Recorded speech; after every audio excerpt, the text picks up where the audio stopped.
കൂടുതൽ വാർത്തകളും വീഡിയോകളും കാണാൻ ഈ ചാനൽ സബ്സ്ക്രൈബ് ചെയ്യുക. കൂടെ ബെൽ ബട്ടൺ അമർത്തുക. Please subscribe our channel. നമസ്കാരം. എല്ലാ മാന്യ പ്രേക്ഷകർക്കും എൻ്റെ വിനീതമായ നമസ്കാരം. നമ്മൾ പല ആൾക്കാരും വന്നിട്ട് വൃക്ഷങ്ങൾ, ഗുരു തരു കദളി അങ്ങനെ ഒരു പ്രമാണമുണ്ട്. നമ്മുടെ വൃക്ഷങ്ങൾ, നമ്മുടെ വീടിനടുത്തുള്ള വൃക്ഷങ്ങൾ, ഏതൊക്കെ വൃക്ഷങ്ങൾ നമ്മുടെ വീട്ടിൽ വെച്ചു പിടിപ്പിച്ചു കഴിഞ്ഞാൽ ഗുണങ്ങളുണ്ടാകുമെന്ന് പറയപ്പെടാറുണ്ട്. ഇപ്പം കിഴക്ക് ഭാഗത്ത് കദളി വൃക്ഷം ഏറ്റവും ഉത്തമമാണ് അല്ലേ? കദളി വൃക്ഷമല്ല, കദളി വാഴ. പക്ഷെ അത് പരിപാവനമായിട്ട് നിൽക്കേണ്ട ദിക്കിൽ സൂക്ഷിക്കണമെങ്കിൽ മാത്രമേ പ്രയോജനം ഉണ്ടാകത്തുള്ളൂ. എന്തുകൊണ്ടാണ് അവിടെ സൂക്ഷിച്ച് വെക്കണമെന്ന് പറയുന്നത്? അതിൽ ഇരുമ്പ് കൊണ്ട് തൊടാൻ പാടില്ല, അശുദ്ധിയായിട്ട് തൊടാൻ പാടില്ല, മീനിറച്ചിയൊന്നും കൂട്ടിയിട്ട് അവിടെ കൈ കഴുകാൻ പാടില്ല, അശുദ്ധമുള്ള സ്ത്രീകൾ അതിലേ പോകാൻ പാടില്ല. അങ്ങനെയൊക്കെ ശുദ്ധവും വൃത്തിയുമായിട്ട് നമ്മൾ സൂക്ഷിച്ചു കഴിഞ്ഞാൽ കദളി വാഴ ഏറ്റവും ഉത്തമമാണ്. ഐശ്വര്യവും സമ്പൽ സമൃദ്ധി വാഴയല്ലേ? നമ്മൾ പറയാറുണ്ട് വാഴപ്പഴം. എന്തുകൊണ്ടാണ് വാഴപ്പഴം നമ്മൾ ഭഗവാന് നിവേദ്യമായിട്ട് എടുക്കുന്നത്? എല്ലാ കർമ്മത്തിനും ഒരു പഴം വെക്കുന്നത് എന്തിനാ? നമ്മുടെ പൂജാമുറിയിലാണെങ്കിലും പഴം ഒന്ന് പൊളിച്ചതിന് ശേഷം നിവേദ്യം വെക്കുന്നത് എന്തിനാ?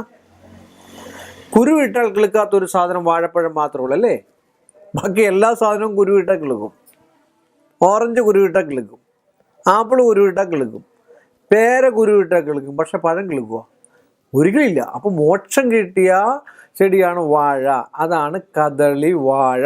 കദളി വാഴ എന്ന് തന്നെ പറയാം. അത് ഔഷധ ഗുണമുള്ളത്, ഉണങ്ങിയാൽ ഔഷധം. അപ്പോൾ അത് കിഴക്ക് ഭാഗത്ത് നിൽക്കുന്നത് ഏറ്റവും ഉള്ളതാണ്. ഇനി വാഴയെക്കുറിച്ച് ഒരുപാട് പറയാനുണ്ട്, വാഴയുടെ ഇലയെക്കുറിച്ച് പറയാറുണ്ട്. ഇതൊക്കെ നമ്മൾ കേരളത്തിലുള്ള ആൾക്കാർ അറിഞ്ഞിരിക്കേണ്ടതായിട്ടുള്ള വിഷയമാണ്.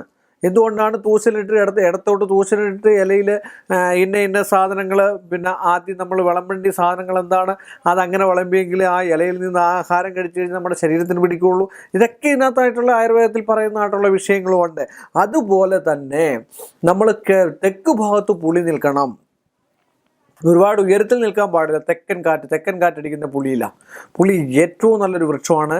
അവിടെ രോഗമോ ദുരിതമോ മറ്റേ രോഗദുരിതങ്ങൾക്ക് ഏറ്റവും നല്ലൊരു സാധനമാണ് തെക്കൻ കാറ്റടിച്ച് വരുന്നതായിട്ടുള്ള പുളിയിലെ വായു. പുളിക്ക് എന്താ, നമ്മൾ ശ്രദ്ധിച്ചിട്ടില്ലേ? മുട്ടിന് വേദനയൊക്കെ ആണെങ്കിൽ പുളി എന്ത് ചെയ്യും? നമ്മൾ വെള്ളത്തിലിടും.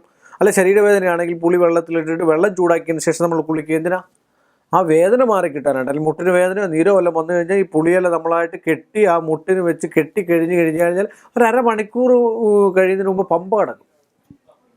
സംശയമില്ലാത്ത കാണാം.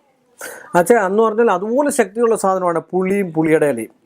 അപ്പോൾ അത് തെക്ക് ഭാഗത്ത് നിൽക്കുമ്പോൾ കാറ്റടിക്കും തോറും നമുക്ക് രോഗദുരിതങ്ങൾ മാറിക്കിട്ടാൻ, അവിടെ താമസിക്കുന്ന ആളിന് രോഗദുരിതങ്ങൾ മാറിക്കിട്ടാൻ ഏറ്റവും നല്ലതാണ്. അത് തന്നെയല്ല, തെക്ക് ഭാഗത്ത് പുളി ഏറ്റവും ഐശ്വര്യവും ആയുസ്സും ഒക്കെ ഉണ്ടാകുന്ന അങ്ങനെ ഒരുപാട് വൃക്ഷങ്ങളുണ്ട് കേട്ടോ. ഒരുപാട് വൃക്ഷങ്ങളുണ്ട്. അതൊക്കെ ഞാൻ ഓരോ എപ്പിസോഡിൽ എനിക്കറിയാവുന്ന രീതിയിലൊക്കെ ഞാൻ നിങ്ങൾക്ക് പറഞ്ഞുതരാം. മറ്റൊരു എപ്പിസോഡ്, ഈ ഒരു എപ്പിസോഡ് ഇപ്പോൾ ഇവിടെ നമ്മൾ വൈൻഡപ്പ് ചെയ്യുകയാണ്. സമയപരിമിതി മൂലമാണ്. അടുത്തൊരു എപ്പിസോഡിൽ വീണ്ടും നമുക്ക് കാണാം. അതുവരെ എല്ലാ മാന്യ പ്രേക്ഷകർക്കും എൻ്റെ നിസ്സീമമായ നന്ദി, നമസ്കാരം. കൂടുതൽ വാർത്തകളും വീഡിയോകളും കാണാൻ ഈ ചാനൽ സബ്സ്ക്രൈബ് ചെയ്യുക. കൂടെ ബെൽ ബട്ടൺ അമർത്തുക. Please subscribe our channel.